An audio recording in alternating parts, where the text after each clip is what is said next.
तो व्यसन न आए ऐसा भी प्रबंध चौधरी साहब ने जो है अपने सभी पुत्र पुत्रियों में किया। तो ये जो देने का स्वभाव उनका था वो भी आर्य समाज के साथ जुड़ने के कारण से था। ज्ञानी तुष्टश्च दान्तश्च सत्यवादी जितेंद्रिय दाता दयालु नम्रश्च स्यादार्यो यष्टवीर गुणैः। पहले उनकी खासियत थी वो गुटबाजी में कभी नहीं पड़ते थे। वो सबको व्यक्ति को गए प्राणी मात्र को मतलब जो है एक दृष्टि से देखने वाले व्यक्ति थे। कि इंसान की खुशबू रहती है, इंसान बदलते रहते हैं, दरबार लगा ही रहता है, दरबान बदलते रहते हैं। दोस्तों, आज हम सब वैदिक पथ के पथिक चौधरी मित्रसेन आर्य जी की 95वीं जयंती पर उन्हें याद कर रहे हैं। उन्हें श्रद्धांजलि देने के लिए हम सभी हरिभूमि कार्यालय में एकत्रित हुए हैं। इस दिन को हम सभी मित्र स्मृति दिवस के रूप में मनाते हैं। हर साल 15 दिसंबर को चौधरी साहब के जन्म दिवस वाले दिन को हम आर्य समाज से जुड़ी विशेष हस्तियों को हरिभूमि कार्यालय में आमंत्रित करते हैं ताकि चौधरी मित्रसेन जी के जीवन से जुड़ी यादों को साझा कर सकें। चौधरी मित्रसेन जी के बारे में अगर बात करें तो उनका जन्म 15 दिसंबर 1931 को हिसार जिले के खांडा गांव में हुआ था।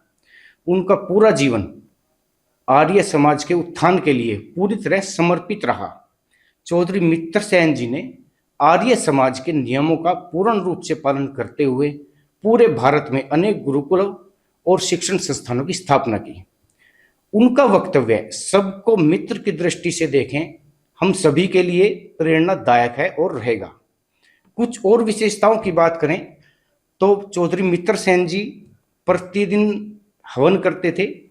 प्रतिदिन हवन करना उनकी जीवन शैली का हिस्सा था। उन्होंने सभी को सादगी, दिनचर्या में अनुशासन, परम पुरुषार्थ, सबको जोड़कर रखना और सभी को साथ लेकर चलना सिखाया।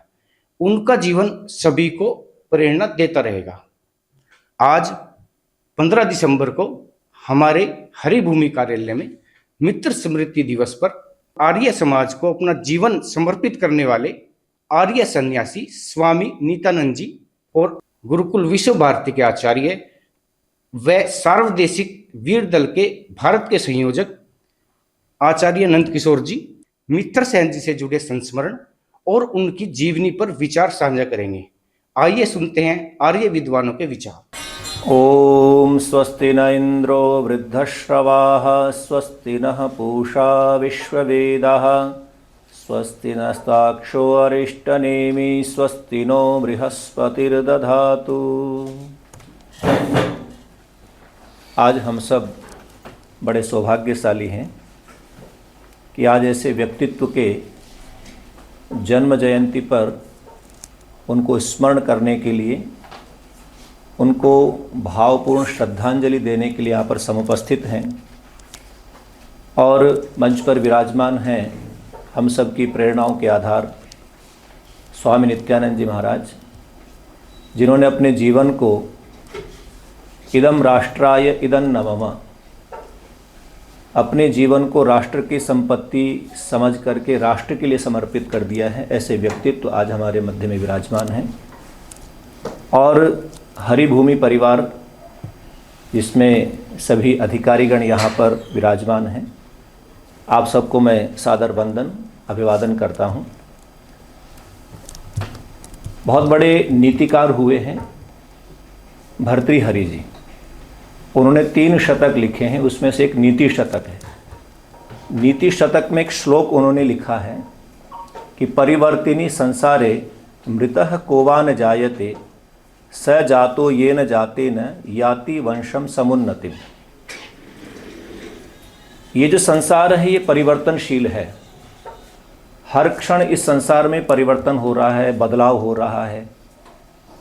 इस दुनिया में लाखों लोग प्रतिदिन जन्म ले रहे हैं बालक के रूप में और लाखों लोग इस दुनिया से प्रयाण भी कर रहे हैं, जा भी रहे हैं।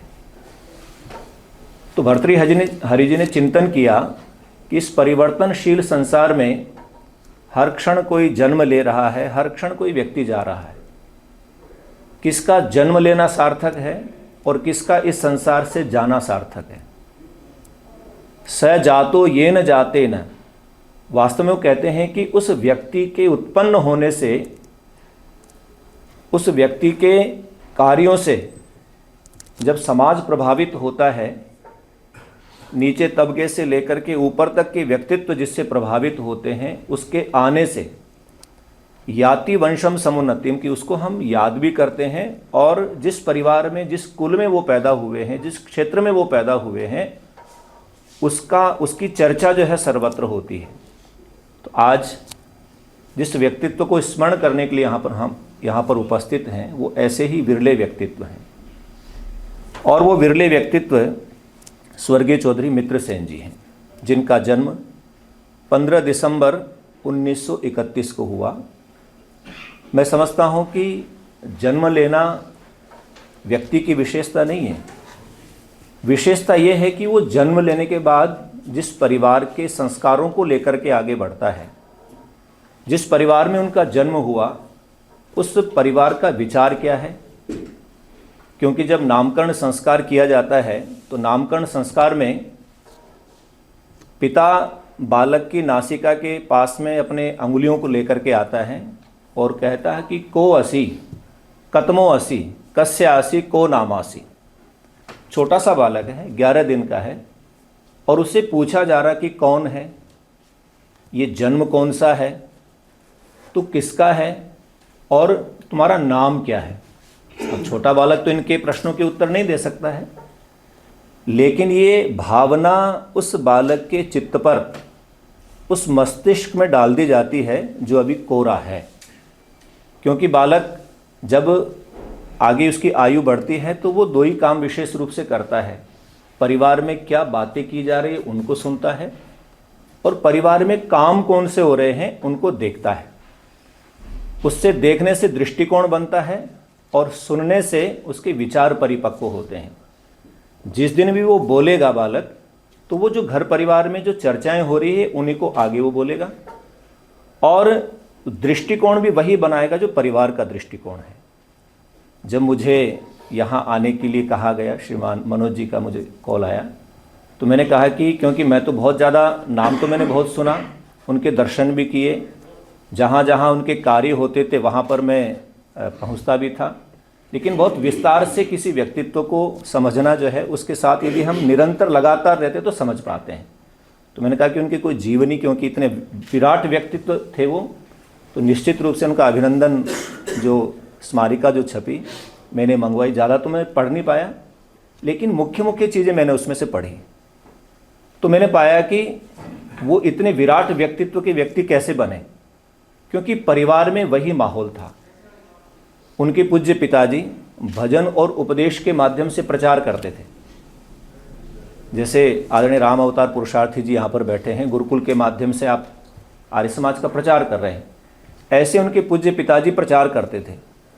और ऐसा विरला प्रचार करते थे कि जब उस समय पंजाब और हरियाणा एक ही था, तो जब पंजाब प्रतिनिधि सभा को पता लगा कि एक ऐसे व्यक्तित्व हैं जो गांव में बड़ा व्यापक प्रचार कर रहे हैं, तो उनको कहा कि आपको हम वेतन देंगे और आप सभा की ओर से काम करें। लेकिन उनके जो पूज्य पिताजी थे, उन्होंने कहा भी वेतन लेकर के काम नहीं करना है। आर्य समाज का स्वामी दयानंद सरस्वती जी का जो विचार है, उस विचार को जन जन तक पहुंचाना है, तो वेतन लेकर के नहीं, आप सभा के साथ जुड़ कर के काम करें।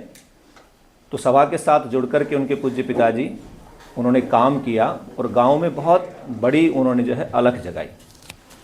अब ये जो नामकरण हुआ है, जैसे अभी चर्चा भी कर रहे थे, मित्रसेन, ये सामान्य नाम नहीं है। वेद के अंदर एक मंत्र आता है, मित्रस्याहम चक्षुषा सर्वाणि भूतानि समीक्षे। और उनके जब चेहरे को देखते हैं तो एक ऐसी सौम्यता उनके चेहरे से झलकती है। किसी के भी व्यक्तित्व को आप यदि देखना चाहते हैं, पहली बार जब उनसे मिलते हैं तो उनके व्यक्तित्व की झलक उनके मुख से प्रकट हो जाती है। आज भी जब उनका आप चित्र देखेंगे तो एक मंद मुस्कान और एक व्यक्तित्व उससे उभर करके हमारे सामने प्रस्तुत होता है। तो ये जो वेद वाक्य है, क्योंकि पूज्य पिताजी उनके आर्य समाज से जुड़े हुए थे, उनके पूज्य दादाजी भी आर्य समाज से जुड़े हुए थे, क्योंकि जिस गांव में उनका जन्म हुआ है उस गांव में ऐतिहासिक शास्त्रार्थ हुआ। वो ऐतिहासिक भूमि है। मैं कई बार उस गांव में गया हूँ। तो वहाँ जब मैं गांव में गया तो मैंने चर्चा की कि क्योंकि बहुत पुराना आर्य समाज है, लगभग संभवतः 103 वर्ष जब उसको पूरे हुए थे, मैं वहाँ जाना हुआ था। तो उन्होंने कहा कि यहाँ की जो ऐतिहासिकता है, यहाँ पर शास्त्रार्थ हुआ और लगभग 1 लाख व्यक्ति इकट्ठा हुआ।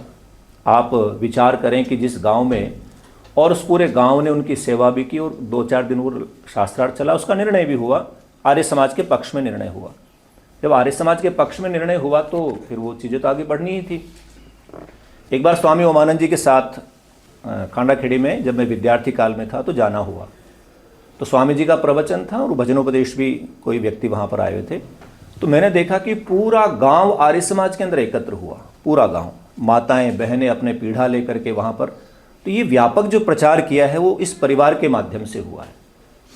तो मित्रस्याहम चक्षुषा सर्वाणि भूतानि समीक्षे, कि मैं मित्र की दृष्टि से देखूं कि मित्र कौन है।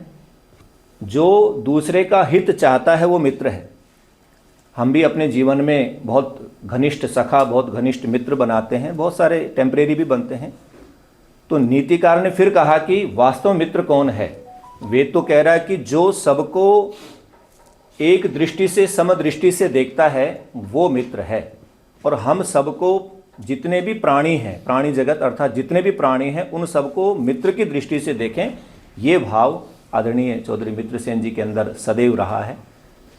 और क्योंकि उनका व्यक्तित्व विराट था, जब उन्होंने परिवार से बाहर जाकर के काम करना प्रारंभ किया, क्योंकि मैं वही चैप्टर पढ़ पाया, तो मैंने देखा कि उनके जीवन में संघर्ष कितना था। और उस संघर्ष में जब उन्होंने काम सीखना प्रारंभ किया, उस समय क्योंकि जो परिवार का माहौल है वो अलग प्रकार का माहौल है, और व्यक्ति जिस काम को सीख रहा है, जिस काम को कर रहा है, वो अलग प्रकार का काम है। तो लांछन भी होते हैं, कुछ कटुवचन भी कहे जाते हैं, कड़वी बातें भी कही जाती हैं, कुछ इस प्रकार की, तो भाई उस परिवार में पैदावार ये काम कर रहा है। लेकिन उनको क्योंकि वेद का स्वाध्याय, तो वेद के स्वाध्याय करते हुए ईशा वास्योपनिषद के अंदर दूसरा जो मंत्र आता है, कुर्वन्ने वेह कर्माणि जिजीविषे छतम समाह एवं त्वयि नान्य थे तो अस्ति न कर्म लिप्यते नरे। ये परिवार से जो मिला हुआ संस्कार उनको था कर्म करने का, क्योंकि गीता जी में तो हम पढ़ते हैं कि कर्मण्येवाधिकारस्ते मा फलेषु कदाचन है। लेकिन वेद तो गीता से भी पुराने हैं। विश्व की सबसे जो प्राचीनतम पुस्तक हम मानते हैं वो ऋग्वेद को मानते हैं। तो इतना प्राचीन ग्रंथ, वो कर्म का जो भाव उनको मिला कि काम कोई भी छोटा और बड़ा नहीं है। आप जब कर्म कर रहे हैं, काम कर रहे हैं, तो उसको किस निष्ठा के साथ कर रहे हैं। आप साधन संपन्न हैं या आपके पास साधन नहीं है, लेकिन यदि आपने पुरुषार्थ को छोड़ दिया, मेहनत को छोड़ दिया, क्योंकि उस ग्रंथ के अंदर उनकी ये उक्तियां भी लिखी हुई हैं कि आप परम पुरुषार्थ करें। सामान्य पुरुषार्थ से व्यक्ति का काम नहीं चलता है। आप परम पुरुषार्थ करें, आपके पास साधन कम है या अधिक है, उससे कोई फर्क नहीं पड़ता है। जब आप पुरुषार्थ करेंगे तो निश्चित रूप से कोई ना कोई दिन ऐसा आएगा कि उस दिन आपके जीवन में परिवर्तन आएगा, और वो पुरुषार्थ आपको उस ऊंचाई पर ले जाएगा जिस ऊंचाई पर वो आज भी विराजमान है। उनको गए हुए, प्रयाण किए हुए भी लगभग 15 वर्ष हो चुके हैं। 15 वर्ष बाद भी जब उनको आज हम स्मरण कर रहे हैं, इसका मतलब कुछ न कुछ उनके अंदर खासियत थी, कुछ न कुछ ऐसा व्यक्तित्व उनका था जिसके कारण से आज हम उनको स्मरण कर रहे हैं।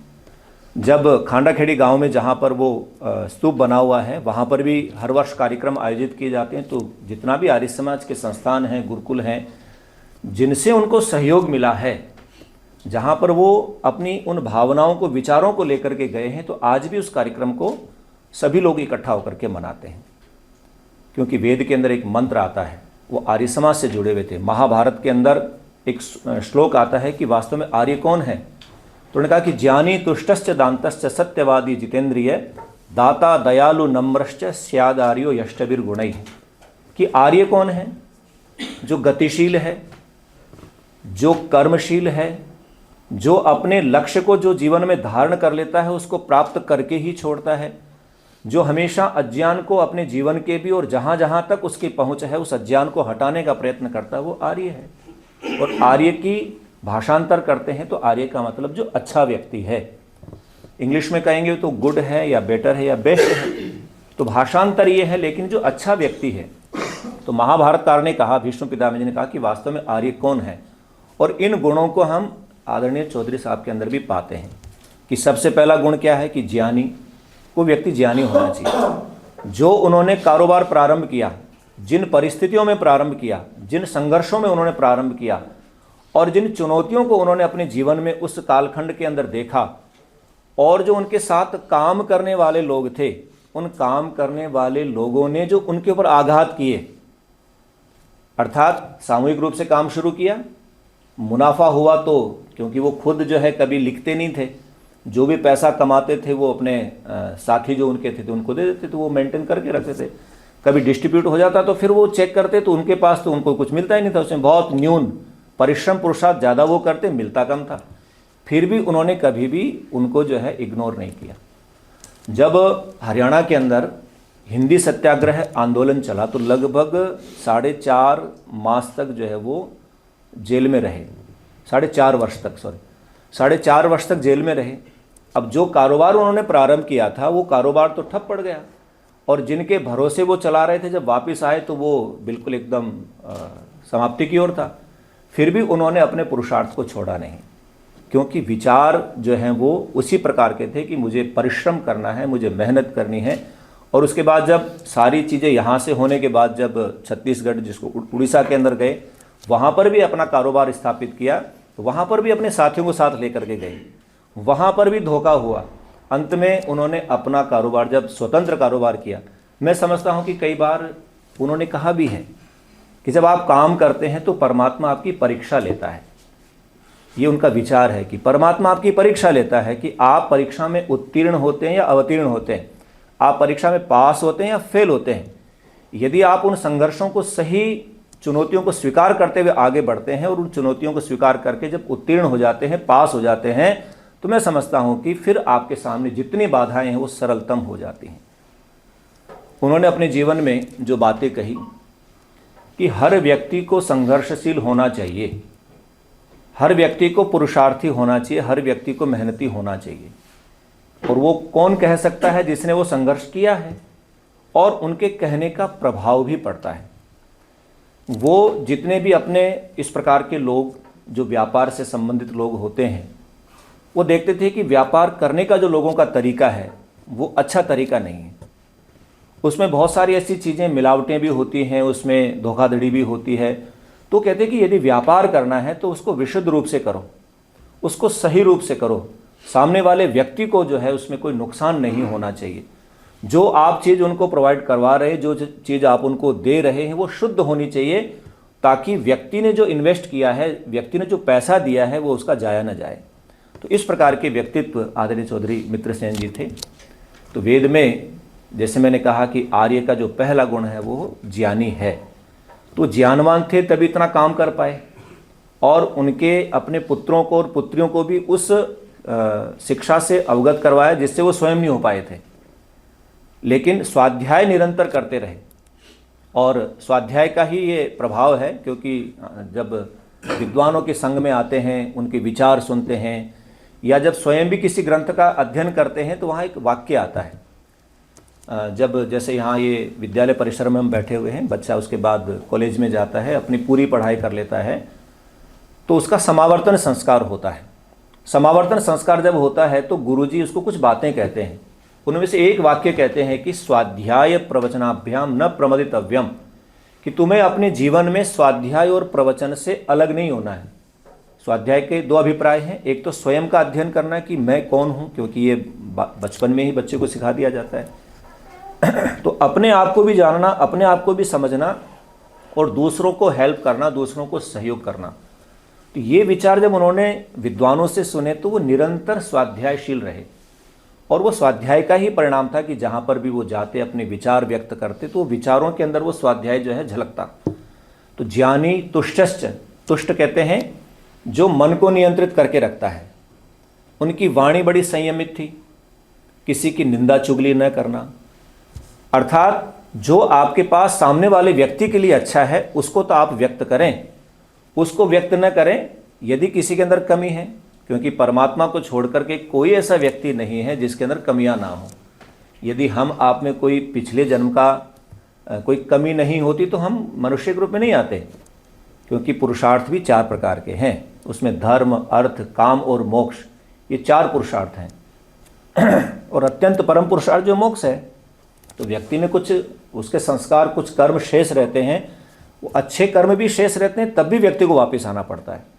और जब सारे कर्म जो हैं विलीन हो जाते हैं, तब व्यक्ति को मुक्ति की प्राप्ति होती है।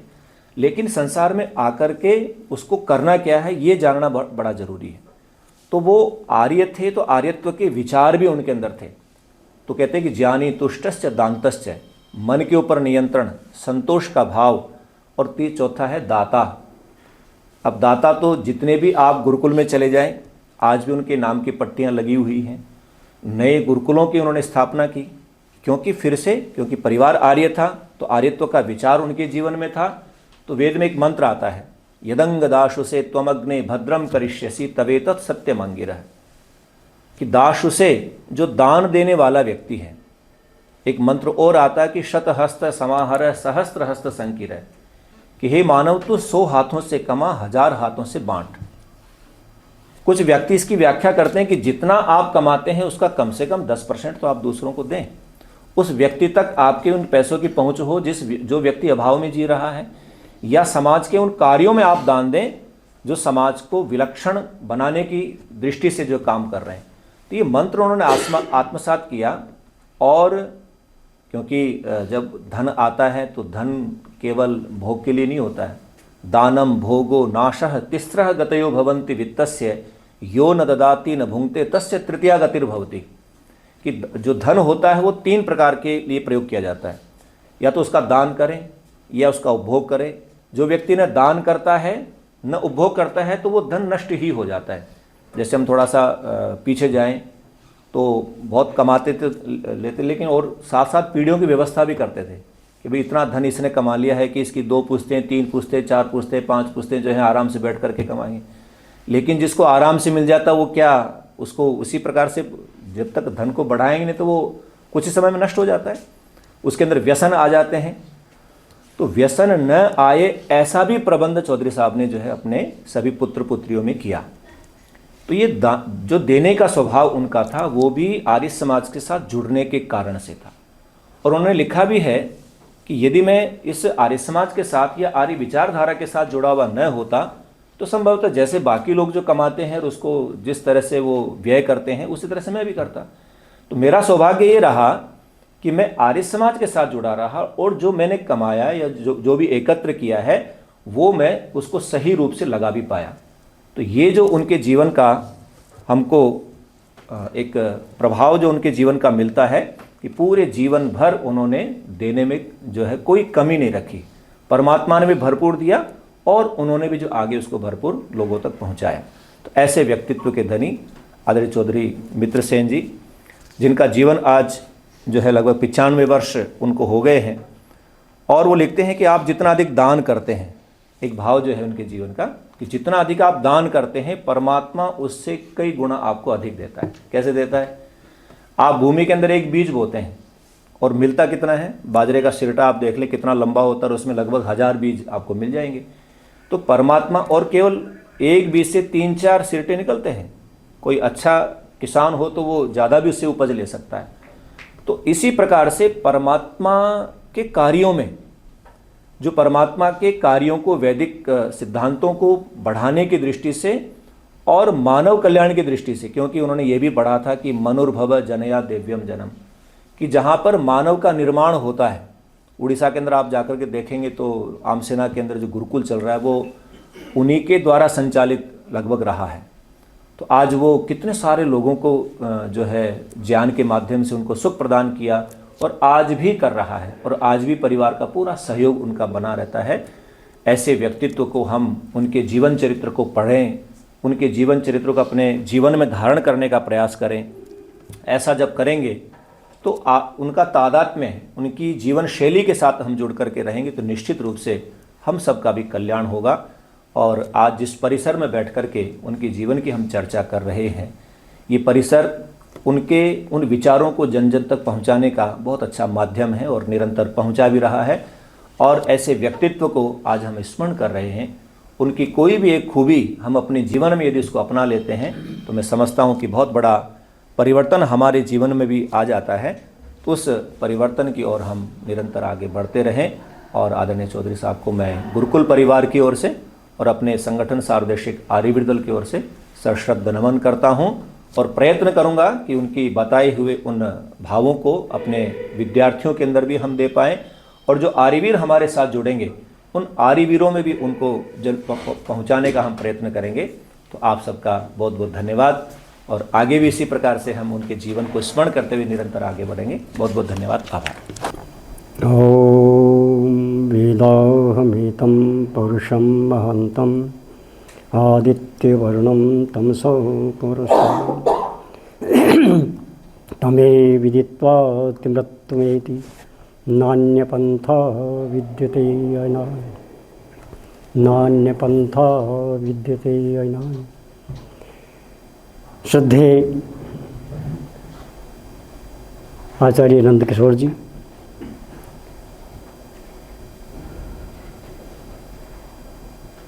हमारे आर्य प्रदेश सभा हरियाणा के कार्यालय अध्यक्ष भाई सत्यवान जी, अकाउंटेंट आर्य प्रदेश सभा हरियाणा भाई ओम प्रकाश जी, और यहाँ सभी हरिभूमि हमारा जो एक प्रदेश का, वैसे तो पूरे राष्ट्रीय स्तर पर है, लेकिन हरियाणा का एक माना जाना अखबार जो हमारी इच्छाओं का प्रतीक है एक प्रकार से, उसके साथ काम करने वाले सभी साथी, आज चौधरी मित्र सेन आर्य जो वाकई में आर्य थे, खाली लोग आर्य का शब्द का प्रयोग बहुत लोग कर लेते हैं। मैं किसी समय उत्तरांचल में गया हुआ था, वहाँ हमारा कैंप था योगा का, नारायण स्वामी जी का आश्रम है उधर नैनीताल की तरफ। तो हम सुबह सैर कर रहे थे, कुछ लोग मिले लकड़ उठाए हुए जा रहे थे। तो हमने पूछा आप कहाँ से आए हैं, कौन है? तो उन्होंने कहा जी हम तो आर्य हैं। मजदूर लोग थे, फटे पुराने कपड़े पहन रहे थे, लाइन में 5-7 आदमी चल रहे थे पहाड़ी के ऊपर। चक्कर में पड़ गए कि आर्य, यहाँ तो कोई इस ढंग की कोई आर्य समाज तो है नहीं। कहीं जो 70-80 साल पहले नारायण स्वामी जी ने पहाड़ों के अंदर, क्योंकि वो उधर के ही थे जो सार्वदेशिक आर्य प्रतिनिधि सभा के प्रधान थे, स्वामी श्रद्धानंद के बाद में नंबर 2 पे। तो फिर पता लगा कि ये तो स्वामी श्रद्धानंद के नारायण स्वामी के टाइम से ही जो है ना, जब लोगों को लोग पूछते ही नहीं थे, बड़ी जातियों के लोग या संपन्न लोग, तो उस समय आर्य समाज ने फ्री कर दिया था कि आर्य शब्द जो सब के लिए है, सब आदमी आर्य बन सकते हैं, मतलब बड़े बन सकते हैं। तो फिर आम आदमी के अंदर जो, बल्कि विशेष करके कहने के नाम से जो छोटी जातियाँ हैं, वो बड़ी खुशी से महाशय और आर्य शब्द का प्रयोग करने लगे थे उस समय 100 साल पहले। लेकिन ये चौधरी मित्र सेन आर्य का, क्योंकि ये खाली पुस्तक में पढ़ने की चीज़ नहीं है, मेरा सौभाग्य रहा है कि मैं भी लगभग चौधरी मित्र सिंह आर्य को लगभग उनके प्रणांत से मतलब 25-30 साल पहले से जानता हूँ, क्योंकि स्वामी इंद्रवेश जी के बहुत नज़दीक थे जहाँ तक मैं समझ पाया हूँ।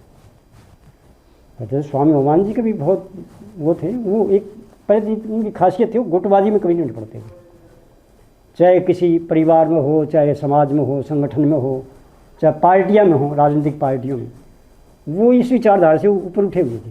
मैंने प्रैक्टिकल देखा उनको बहुत नज़दीकी से, और उसी का परिणाम था कि हर व्यक्ति उनसे प्रेम करता था, किसी संगठन, राजनीतिक संगठन का हो, सामाजिक संगठन का हो, और चाहे वो आप जो है यहाँ तक भी कह सकते हो कि दूसरी इस्लाम आदि विचारधारा के जो अच्छे प्रोफेसर थे, जिनको कहीं वो मैं जानता था दिल्ली में भी, यहाँ भी, वो भी उनके लॉयल थे। कमाल की बात ये है, क्यों? वाकई में उन्होंने, जैसे आचार्य जी ने जो बात कही, वो सबको, व्यक्ति को गए प्राणी मात्र को, मतलब जो है एक दृष्टि से देखने वाले व्यक्ति थे, उनके जीवन में झलकती थी। क्योंकि आर्य वही होता है जो अपने आचरण से प्रैक्टिकल करे। विद्या और धन से, विद्या कितना योग्य आदमी हो और कितना बड़ा धन हो, उससे आर्य की कोई परिभाषा लक्षित नहीं होती, कभी को कर नहीं सकता।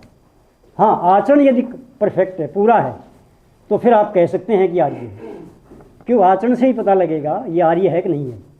और ये वाक्य में आचार्य चौधरी मित्र सिंह आर्य में ये खूबी थी कि वाकई में एक दिन मैं बात भी कर रहा था, क्योंकि मेरे पास वो भी फ़ोटो है कि 2002 की हमारी शताब्दी थी। यहाँ सत्यवान जी बैठे, ओम प्रकाश जी, तो उसमें संयोग से कहोगे स्वामी ओमान जी, प्रोफेसर शेर सिंह जी, स्वामी इंद्रवेश जी, हमारी जो बड़ी हस्तियाँ थी देश की आर्य समाज की, वो सारी मौजूद थी। और मेरे को सौभाग्य हुआ, मेरे पास वो चित्र भी है कि पूरी सभा में मतलब चौधरी मित्र सेन का ये स्वागत करने की बात आई तो मैं वरिष्ठ उप मंत्री होता था उस समय सभा में 2002 में। तो स्वामी ओमान जी ने कहा कि महेंद्र सिंह शास्त्री जो सभा के वरिष्ठ मंत्री हैं वो जो है चौधरी मित्र सेन का स्वागत करेंगे। और मेरा सौभाग्य हुआ कि जैसे भी आदेश था नेताओं का, मैंने स्वागत किया तो उन्होंने मेरे को एकदम से कौड़ी भर ली, छोड़ा ही नहीं मेरे ख्याल से 1 मिनट तक जो है, क्योंकि मैं धोती कुर्ते में रहता था, उसमें गाड़ी ऐसे रखता था, थोड़ी सफ़ेद है, काली बात थी। और क्योंकि मैं उस समय शराबबंदी आंदोलन का पूरे हरियाणा का जो है वो संयोजक था, तो इंद्रवेश जी प्रधान थे। तो उन्होंने देखा कि बातचीत हो तो उन्होंने मेरे को स्पेशल बुलाया, मैं आप मिलना है, जबकि मेरा उनको उससे पहले मिलना जुलना था, नमस्ते वगैरह, लेकिन कभी बैठ करके कभी बात नहीं की मैंने उनसे। लेकिन तब आत्मीयता से सब पता लगा कि वाकई में जब मैंने प्रैक्टिकल देखा तो, क्योंकि मैं ट्रेड यूनियन में काम कर चुका हूँ राष्ट्रीय स्तर पे, बड़े बड़े कलकत्ता वगैरह बम्बई बड़ी बड़ी सभाएं हुई हैं, चाहे वो केमिस्ट्री को हो किसी की अपनी मानसिकता काम करने के लिए। तो मैंने देखा कि लेबर व्यक्ति यदि मेहनत करते करते, प्रैक्टिकल बता रहा हूँ, और वो अमीर हो जाए तो उसकी धारणा क्या बन जाती है, जो बुराइयां अमीर में होती है शोषण की विशेष करके, वो भी उसमें 90 या 99% आ जाती है। प्रैक्टिकल बता रहा हूँ आपको, एक लेबर व्यक्ति 10-20 साल तक मजदूर रहा और अपनी मेहनत किसे कहो कैसे ही कहो, वो यदि वहाँ बड़ा पैसे वाला हो गया है या किसी बड़ी कंपनी का मालिक हो गया है जिसमें 1000, 2000, 500 जो है लेबर काम करती है, तो वो जो है वहीं पर उसी प्रकार ट्रीट करेगा जिस प्रकार से उसके साथ उसका मालिक करता है, वो पूंजीपति जो बना है। तो इसका मतलब क्या हुआ कि जीवन में कुछ नहीं, क्या सीखा, जब सारी जीवन भर जो है शोषण होता रहा एक व्यक्ति का और वो मालिक बन गया, पैसे वाला बन गया और वो खुद ही शोषण करने लग गया। लेकिन चौधरी मित्र सेन में देखा कि वो ऐसा व्यक्ति कि इतना बड़ा अमीर बनने के बाद भी, मैं तो ये कहा करता हूँ कि चौधरी मित्र सेन की वो स्थिति जैसे महाराणा प्रताप के समय में भामाशाह की स्थिति थी और अंग्रेज़ों के टाइम में सेठ छाजूराम की स्थिति थी उत्तरी भारत में, वही स्थिति इस समय के अंदर 2 व्यक्तियों की मानता हूँ मैं अपने आर्य जगत में या उत्तरी भारत में, चौधरी मित्र सिंह आर्य और MDH वाले। ये 2 व्यक्ति जो है ना आर्य जगत में खूब इतना पैसा दिया इन्होंने आज के समय में छाजूराम को भी याद किया है और भामाशाह को भी याद किया अपने जीवन से प्रैक्टिकली।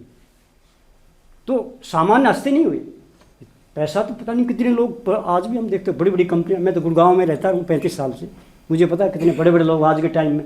जिस समय गुड़गांव गया था उसमें गुड़गांव धोती का पल्ला पकड़ कर मैं 15 मिनट में पार कर देता था पैदल। ये गुड़गांव की स्थिति थी सारी। एक कस्बाई तो था।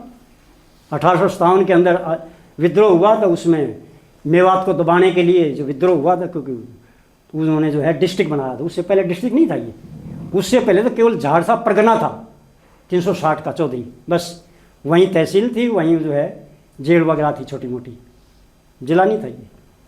तो मेरा कहने का मतलब जो है ऐसा व्यक्तित्व जो है अपने जीवन से कहाँ से सामान्य स्तर से उठ करके संस्कारों की दृष्टि से भी आप देखेंगे, देखिए इतने प्रबुद्ध व्यक्तित्व थे कि ठीक है उनके पिताजी और दादाजी आर्य समाज से प्रभावित थे, लेकिन मैंने उनके 1-2 बार बातचीत की तब भी पता लगा और उनके अध्ययन से ही पता लगा उन्होंने वाकई में अध्ययन भी सभी विचारधाराओं को किया है। आपको बता दूँ उन्होंने इस्लाम को भी पढ़ा है, ईसाइयत को भी पढ़ा है, और यहाँ भी जो अनेक प्रकार की विचारधाराएं हैं उन सबको भी बारीकी दिखा है, जो आप अपना संप्रदाय चलाए हुए हैं किसी नाम से। लेकिन क्योंकि कुछ तो उनके अपने पैतृक संस्कार थे लेकिन वो विवेक और वो सारा सामंजस्य, क्योंकि आज भी आप देखते हैं कि मैं तो एक प्रकार से खुले स्टेजों पे, कॉलेजों के, स्कूलों के अंदर भी बोलता रहता हूँ, विषयों के अंदर, तो मैं तो ये कहता हूँ, देखो मैं विद्यार्थियों को भी कहता हूँ, देखो आप पूरे खुले दिल से दिमाग से आप अपने दिमाग को दौड़ाइए। आप मत मानिए कि आर्य समाज एक बड़ी चीज़ है, बड़ी विचारधारा है, ये इस देश की है, वैदिक संस्कृति की, आप मत मानिए। आप सबके कंपैरेटिव स्टडी करिए तो आपको मिलेगा कि ये इतिहास की दृष्टि से भी आप देखेंगे कि सबसे पुरानी विचारधारा है वैदिक विचारधारा। आर्यवर्त से पहले कोई इस देश कि इंसान की खुशबू रहती है, इंसान बदलते रहते हैं, दरबार लगा ही रहता है, दरबान बदलते रहते हैं। प्रदाय बना रखे उनके आधार पर भी, तो आप देखेंगे कि जो आर्य समाज की विचारधारा है, जो आज के आधुनिक समय में, मतलब ये आर्य समाज की, महर्षि दयानंद की अपनी कोई व्यक्तिगत विचारधारा नहीं है। ये तो ऋषियों ने जो वेद के आधार पर कुछ लिखा है। महर्षि दयानंद की देखियो एक खास बात है, क्या है कि सभी ऋषियों को कोट करते हैं। आप उनके ग्रंथों को ध्यान से पढ़ना, सभी ऋषियों को कोट करते हैं, लेकिन एक हिंदी में एक सामान्य लाइन लिखते हैं।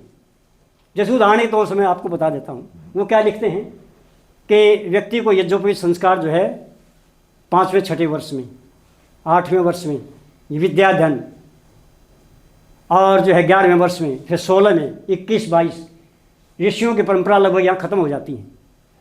लेकिन महर्षि दयानंद एक ऐसा व्यक्ति, ऐसा ऋषि हुआ जिसने कहा कि नहीं, जब उठ जाओ जब भी सवेरा, आखिरी टाइम में भी आप जो है बुढ़ापे में भी विद्या अध्ययन कर सकते हो, और किसी जाति का कर सकता है, और जाति ही नहीं उसमें स्त्री भी कर सकती है, और कोई इस देश में नहीं विदेश का ही पढ़ सकता है, दुनिया में कहीं का भी हो चाहिए। ये जो विचारधारा थी महर्षि दयानंद की अपनी, उन्होंने कोट करने के बाद अपनी बात रखी है हर लेसन के अंदर, आप पढ़ेंगे ध्यान से। तो ये एक विरला व्यक्ति हुआ है, इस विचारधारा को वही व्यक्ति अडॉप्ट कर सकता है जिस व्यक्ति का दिमाग बिल्कुल कंप्लीटली खुला हो, वो सारे विचारों का अध्ययन करके और फिर कंप्लीट स्टडी करता है, तो फिर ये मिलता है उसको वाक्य में विचारधारा भी शुद्धम है। इसलिए चौधरी मित्रसेन जी को आप देखेंगे कि वो इतना बड़ा मतलब व्यक्तित्व जो है, इतने परमात्मा ने उनकी मेहनत के आधार पर उनको पैसा भी दिया। और जो मैं बात कह रहा था लेबर की, एक व्यक्ति पूंजीपति बन जाता है क्या, उस बात को तो बिल्कुल नज़दीक भी नहीं फटकने दिया उस व्यक्ति ने। जीव जंतुओं तक की दया करने की मानसिकता उन व्यक्ति की जिसकी हो, वो व्यक्ति का शोषण कर सकता है, कदापि नहीं। दूसरा ये है कि हमने यहाँ देखा कि अपने व्यक्ति जो है आर्य समाज के बड़े बड़े विद्वान, 90% उनके परिवार खराब हो जाते हैं, 99%। कहानी क्या होती है, अब वो बाहर घूमते रहते हैं, परिवार पर ध्यान नहीं देते, और देते भी हैं तो आचरण में खामियां होती हैं, और परिवार के आदमी तो जो आप उससे आचरण से सीखते हैं। मैं आप कितना ही बोलते रहे, बकते रहे, कुछ भी कहते हैं अपने परिवार को, कोई नहीं सुनता। वो जीवन को देखता है, मेरा बाप, मेरी माँ, मेरा परिवार के चाचा ताऊ क्या कर रहे हैं, उनको कहने की जरूरत नहीं है, पुस्तक पढ़ने की जरूरत नहीं है, वो आचरण को पहचानते हैं और उसको अडॉप्ट करते हैं। इसलिए ये उनके जीवन से देखते हैं, जो मित्रसेन के उनके सारे पुत्र पुत्रियाँ होते तक भी उनमें जो है किसी में इस प्रकार का कोई ऐब नहीं लगा, तो कितनी बड़ी तपस्या हो, ये भी सोचने का विषय। इसका मतलब बहुत गहराई से उन्होंने, जहाँ पैसे भी कमाना था, एक बार आदमी छोटी ही नौकरी भी होने, तो इतना बिजी हो जाता है उसमें, और परिवार का ध्यान छोड़ देता है, अड़ोस पड़ोस की, मोहल्ले की, दूसरे लोगों की, वो बात तो बहुत दूर की बातें हैं। तो इसका मतलब ये होगा कितना सीरियस व्यक्ति, हर दृष्टि से सीरियस।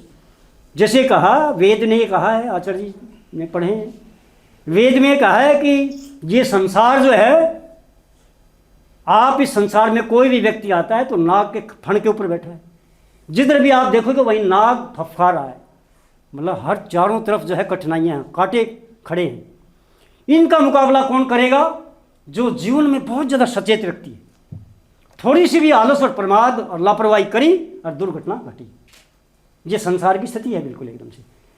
तो इसलिए जो व्यक्ति इतना संजीदा हो, इतना गंभीर हो, अपने जीवन को संवारना, अड़ोस पड़ोस को, अपने जिस संगठन की विचारधारा को मानता है उसके लिए पूरी ताकत झोंक देना, कितना पैसा चला जाए, कितना टाइम ले लिया जाए, बाद के जीवन में तो चौधरी साहब मैं देखा 15 साल 20 साल से जैसे हमारा साथ रहा, तो उस समय तो कोई भी बुला लेता, सामान्य व्यक्ति भी आर्य समाज का बुला लेता, वहीं चले जाते और बगैर मांगे पैसे देते, जिसका जरूरत भी नहीं वो भी नहीं काम करो।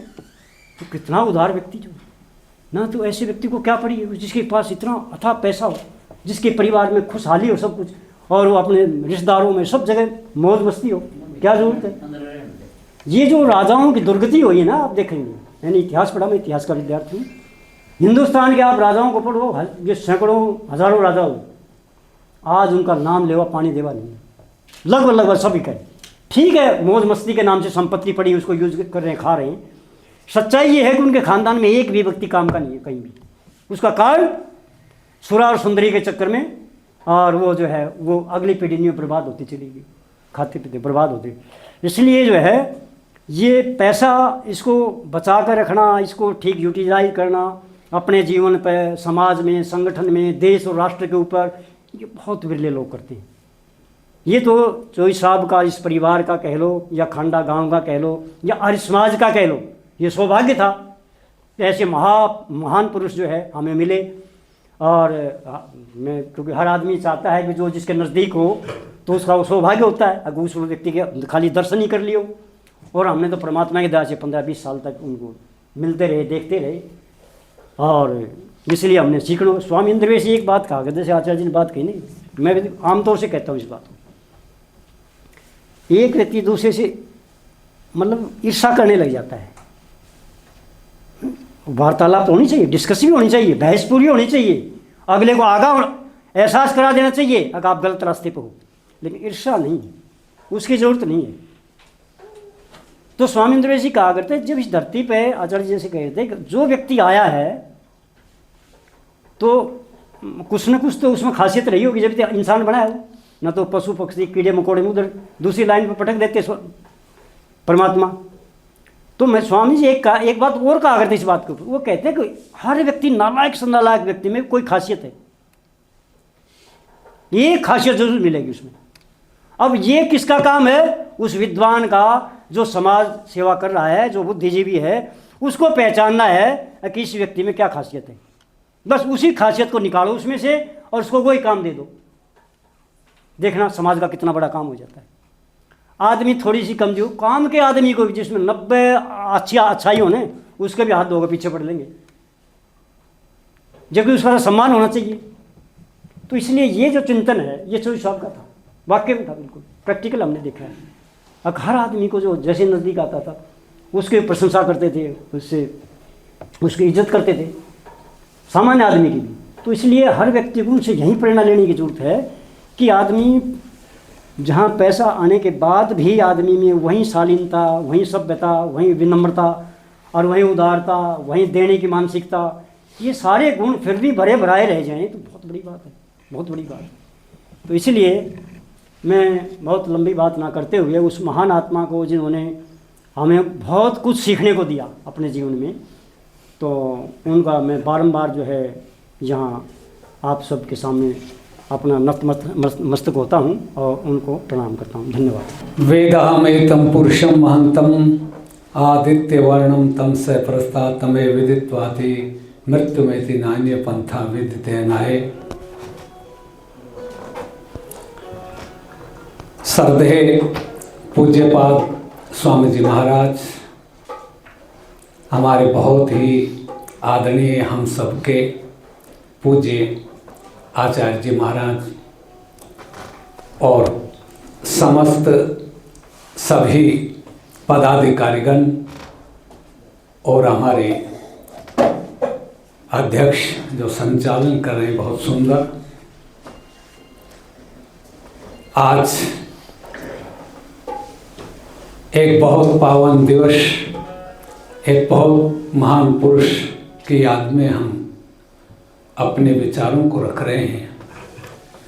पूज्य आचार्य जी ने आपके बीच में बहुत सार गर्वित विचार और उनके जीवन पर कुछ स्मरण बातें रखी हमारे पूज्य स्वामी जी महाराज ने। पूज्य आचार्य जी एक मंत्र पेश कर रहे थे आपके बीच में, कुर्वन्नवेह कर्माणि जिजी विशेषतम क्षमा एवं त्वयि नानिथ्यतो अस्ति न कर लिप्यते नरे। बहुत बड़ी बात इस मंत्र के अंदर है। ये मंत्र कहना चाहता है कि कुर्वन्य वेह कर्माणि, ऐ मानव जब तक तू जीवे तब तक शुभ कर्म करता हुआ जीने की इच्छा कर। इसलिए मैं तो इनके जीवन के बारे में बहुत कम जानता हूँ। एक बार इनके महल में पूज्य गुरु जी के साथ बहुत दिन पहले, बहुत साल पहले गया था। तब इनको मैंने देखा था, इनके महल को देखा था।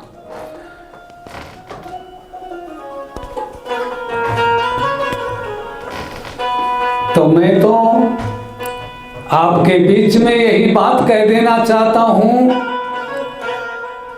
कि इंसान की खुशबू रहती है, इंसान बदलते रहते हैं, दरबार लगा ही रहता है, दरबान बदलते रहते हैं। किसी की एक दिल की जिंदगी 100 काम आती है, किसी की 100 वर्ष की जिंदगी बेकार जाती है। वह जीना क्या जीना जिसमें जीने के अरमान नहीं, अरमान नहीं अरमान के जिसमें तड़फ नहीं, तूफान नहीं, तूफान नहीं तूफान की जिसकी ठोकर में निर्माण नहीं, निर्माण नहीं निर्माण जो फूके पत्थर में भी प्राण नहीं। इसलिए चौधरी साहब के चरणों में मैं भेंट कर दूं भजन, और बड़ा प्यारा भजन इस मौके पर के कहने और सुनने से केवल, कहने और सुनने से केवल ये बनता काम नहीं। भाई काम करे बिल दुनिया में कभी होता नाम नहीं, भाई काम करे बिल दुनिया में कभी होता नाम नहीं। कहने और सुनने से केवल बनता काम नहीं, हो काम करे बिल दुनिया में कभी होता नाम नहीं।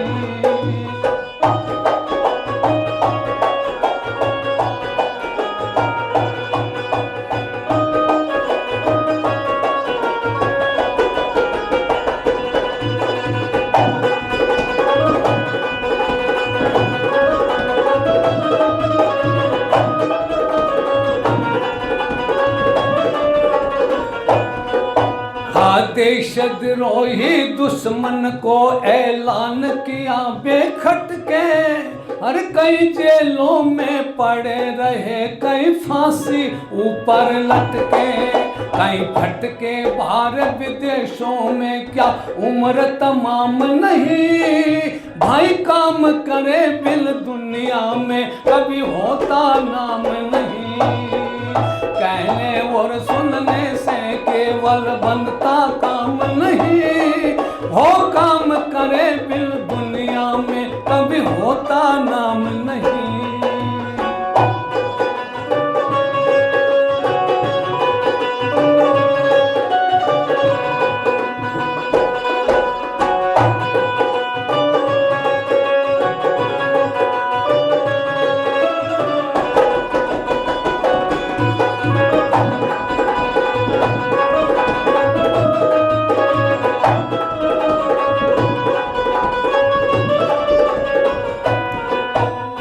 देश और जाति के जिससे प्यार हो गया, भाई करके काम दिखाया वो सरदार हो गया। करके काम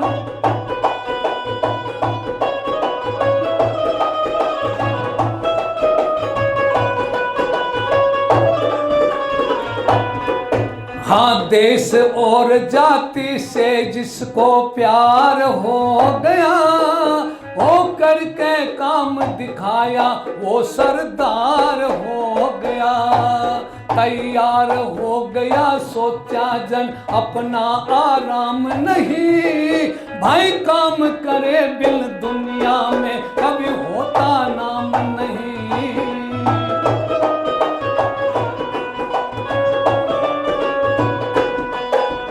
कहने और सुनने से केवल बनता काम नहीं, हो काम करे बिल दुनिया में कभी होता नाम नहीं।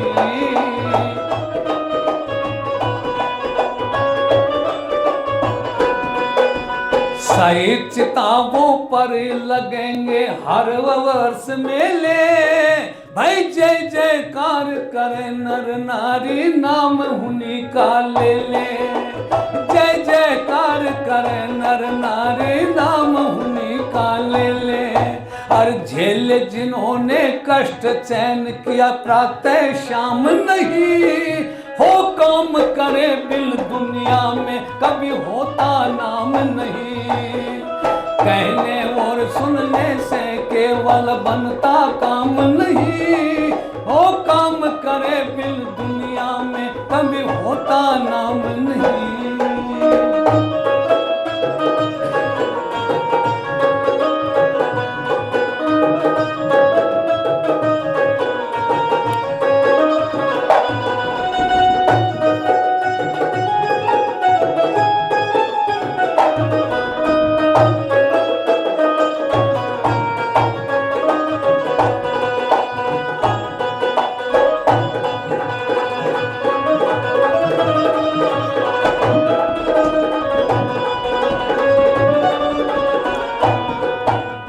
कर्मवीर की गाथा दुनिया गाती रहे तमा, ओ उन्हीं को जिंदा समझो जिनका अमर जगत में ना।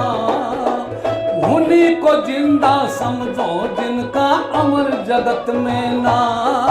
भाई काम करे बिल तारा चंद तेरा मोल छदाम नहीं, हो काम करे बिल दुनिया में कभी होता नाम नहीं। काम करे बिल दुनिया में कभी होता नाम नहीं। कहने और सुनने से केवल बनता काम नहीं, हो काम करे बिल दुनिया में कभी होता नाम नहीं।